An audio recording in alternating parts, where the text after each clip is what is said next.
നമ്മുടെ നാട്ടിൽ രജിസ്റ്റർ ചെയ്തിട്ടുള്ള ചാരിറ്റബിൾ സൊസൈറ്റീസിനും ട്രസ്റ്റുകൾക്കും ഫോറിൻ കൺട്രീസിൽ നിന്ന് ഒരുപാട് ഡൊണേഷൻസ് വരാറുണ്ട്. ഇവർ എങ്ങനെയാണ് ഈ ഫണ്ട് ഇന്ത്യയിലേക്ക് സ്വീകരിക്കുന്നത്, അതിന്റെ ഇൻകം ടാക്സിന്റെ എഫക്ട് എങ്ങനെയാണ് എന്നാണ് ഞാൻ പറയുന്നത്.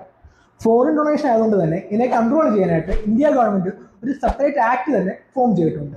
Foreign contribution regulation act, FCRA act എന്ന് പറയും. ഈ ആക്ട് പ്രകാരമാണ് എല്ലാ ചാരിറ്റബിൾ ട്രസ്റ്റ് സൊസൈറ്റീസും ഇന്ത്യയിലേക്ക് ഡൊണേഷൻ സ്വീകരിക്കുന്നത്. ഈ ഒരു ആക്ട് പ്രകാരം ഡൊണേഷൻ സ്വീകരിക്കുന്ന ഇൻസ്റ്റിറ്റ്യൂഷൻസ് എല്ലാം തന്നെ FCRA രജിസ്ട്രേഷനോ അല്ലെന്നുണ്ടെങ്കിൽ പ്രയർ പെർമിഷനോ വാങ്ങിയിരിക്കണം. അതുകൂടാതെ ഈ ഇൻസ്റ്റിറ്റ്യൂഷൻസ് എല്ലാം തന്നെ SBI ന്യൂഡൽഹി മെയിൻ ബ്രാഞ്ചിൽ ഒരു FCRA അക്കൗണ്ട് ഓപ്പൺ ചെയ്യണം. ഈ അക്കൗണ്ടിലേക്ക് മാത്രമേ നമുക്ക് ഫോറിൻ ഡൊണേഷൻ സ്വീകരിക്കാൻ പറ്റുകയുള്ളൂ. FCRA ആക്ട് പ്രകാരം നമ്മൾ ഡൊണേഷൻ സ്വീകരിക്കുന്ന ഫണ്ടുകൾ എന്ത് പർപ്പസ് വേണ്ടിയാണോ സ്വീകരിക്കുന്നത് ആ പർപ്പസ് വേണ്ടി തന്നെ ഉപയോഗിക്കുകയും വർഷാവർഷം ഇതിനു വേണ്ടി ഒരു പ്രത്യേക ഓഡിറ്റ് നടത്തുകയും വേണം. FCRAക്ക് വേണ്ടി പ്രത്യേക ഓഡിറ്റ് നടത്തണം.